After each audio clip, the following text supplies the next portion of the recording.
Hello students, let's see this question. The question says, in which of the following equilibrium Kp, Kc and Kp are not equal? चार equilibria दिए हैं, किसमें आपका Kp और Kc equal नहीं है, आपको ये पता लगाना है. Kp is not equals to Kc.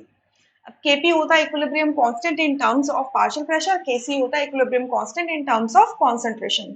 और इक्विलिब्रियम कांस्टेंट क्या होता है? It is the ratio of the product of the concentration of products and that of the reactant, and each concentration term raised to the power stoichiometric coefficient. ठीक है.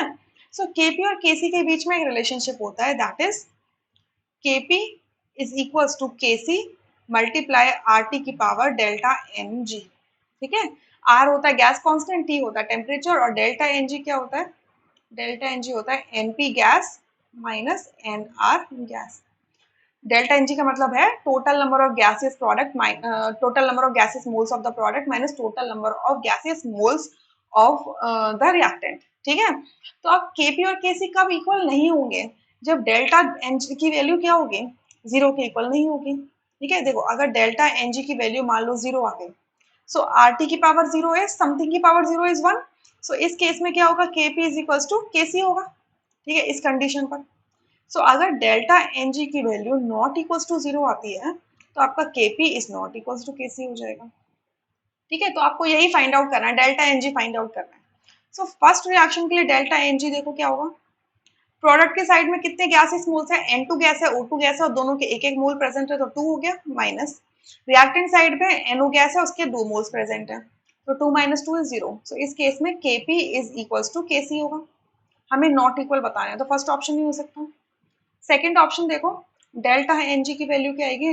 Product side में SO3 gas है, NO gas है और दोनों के एक एक मोल प्रेजेंट है, तो 2 माइनस रिएक्टेंट साइड में SO2 गैस है, NO2 गैस है और दोनों के एक एक मोल्स प्रेजेंट है, तो ये हो जाएगा अगेन 2. So 2 minus 2 is 0. देखो पूरी रिएक्शन बैलेंस्ड भी है.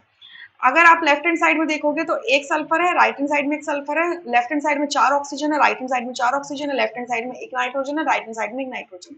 सो बैलेंस्ड भी है रिएक्शन. ठीक है.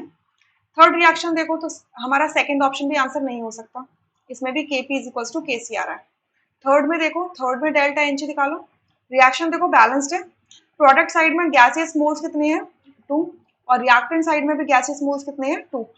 H2 का एक मोल, I2 का एक मोल. तो यहाँ पर भी जीरो आता है, यानी कि इस केस में भी Kp is equals to Kc होता है. तो थर्ड ऑप्शन नहीं होगा. फोर्थ ऑप्शन देखो, डेल्टा एनजी. प्रोडक्ट साइड में कितने मोल्स हैं? CO2 के 2 मोल्स हैं. रिएक्टेंट साइड में देखो, C कार्बन के सॉलिड है, तो इसके मोल्स को कंसिडर नहीं करोगे. ऑक्सीजन के कितने मोल्स हैं? एक मोल है, ऑक्सीजन गैस में है ना, so 2 minus 1 is 1 and it is not equals to 0. So इस केस में Kp is not equals to Kc. So fourth option is going to be the correct answer. Rest options are incorrect. I hope you understood this question really very well. Thank you.